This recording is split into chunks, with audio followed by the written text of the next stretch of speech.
twins born of a wolf mother. And so that's where that story comes from. All these stories, all of these myths, both Greek, Roman, and Babylonian, etc., have a basis in fact because they're based on actual occurrences.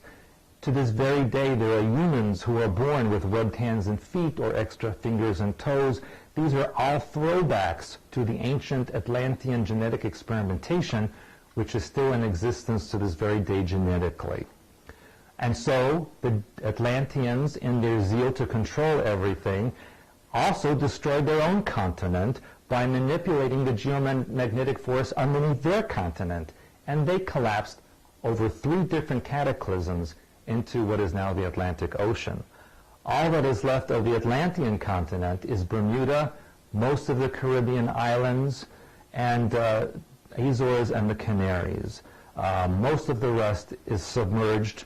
And in fact, recently, and I believe it was summer of 2001, a submarine working for U.S. research, geological research, was going through the mid-Atlantic range south of Bermuda, where there's this tremendous trench with very high mountains, and they photographed what they said looked like skyscrapers. Of course, they said it was most likely natural formation over millions of years and sediment built up and coral built up. But when you saw the picture, and I didn't bring it with me, but it looks just like what you would think of Manhattan under the ocean. And so little by little, they reveal this information to you. And what happened with the Atlanteans? Those who survived went to what is now Egypt, Greece, North America, and South America, and parts of Central America. And in Central America, it's very interesting because there they mixed with the remnants of the Lemurians. And there was created the Inca Empire in especially Central and Western South America. Now, contrary to scientific opinion, the American Indians and South American Indians didn't one day decide to leave China and walk across the Bering Straits of Alaska and down North America and to South America. That just did not happen.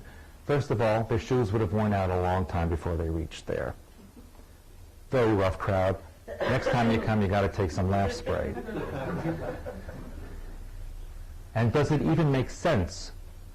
Because under that logic, the Indians of South America would have arrived there last, correct? The last location. Then why is it that location had the most advanced civilization? Wouldn't that have taken longer to exist than, let's say, the Eskimos in Alaska? Wouldn't they have the most advanced? They were the first ones there, and they had no civilization. Doesn't hold water at all, because it wasn't true.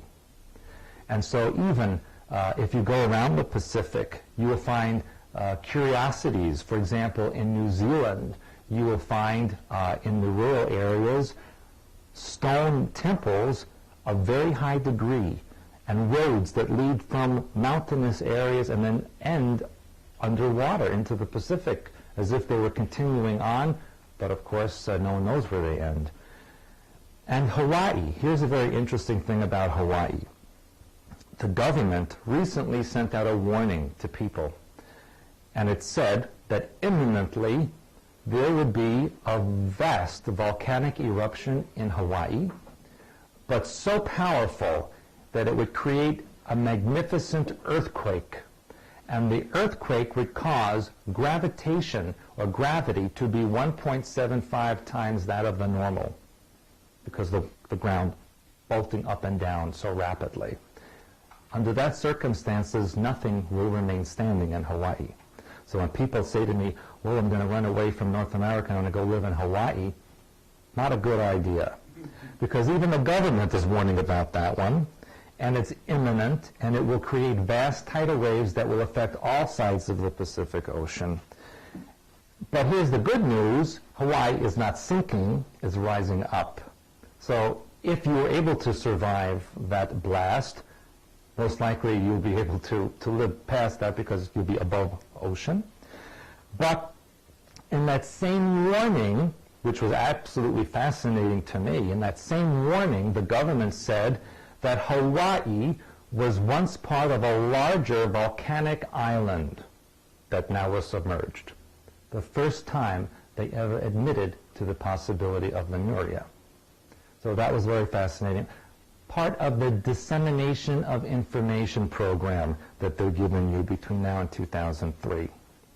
You have also heard about a 12th planet. It's really not a 12th planet, but you know Zecharia Sitchin's work of the 12th planet, who, by the way, and I will just say it, I always get myself in trouble, but Zecharia Sitchin is a disinformant.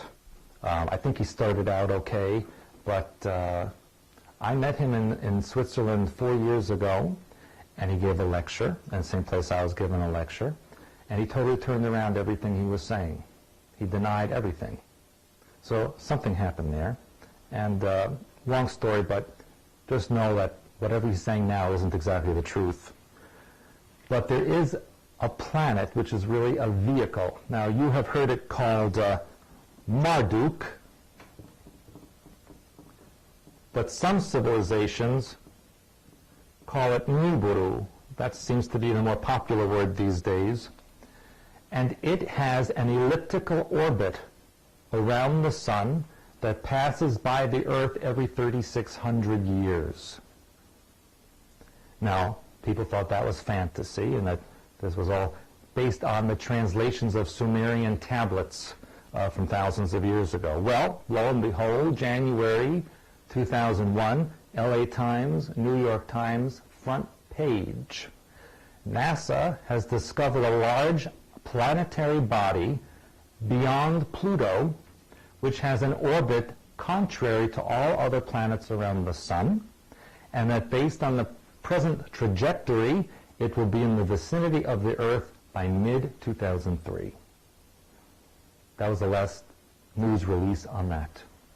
New York Times, right? Everything in the paper is true, right? Right?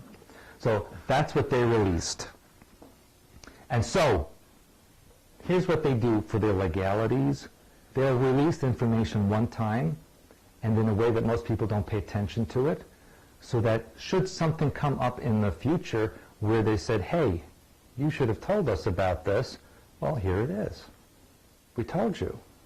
It was this big, and it was only one day, but we said it. Post it. Just like when you go to a lawyer and you have to sell, and you're looking to settle an estate or what have you, they say post it in the newspaper. If nobody ever reads it, you did it. Same kind of thing. Same principle behind it. And we're seeing more and more of that these days. What happens now? No more Atlantis, no more Lemurian, the reptilians under the earth, the Atlanteans scattered. It's kind of a free-for-all. A lot of other civilizations, mostly Lyrian-based, come and start genetically altering different various human populations. And so the reptilians underneath the earth felt it was their time to come to the surface and start retaking it. But they did it in such a way that it was insidious and quiet. And it was through more hybridization. Humans already were hybrids, reptilian-human, but their features were predominantly human. So if after all this time a purebred reptilian came to the surface, that would cause horror and fear. So they couldn't do that.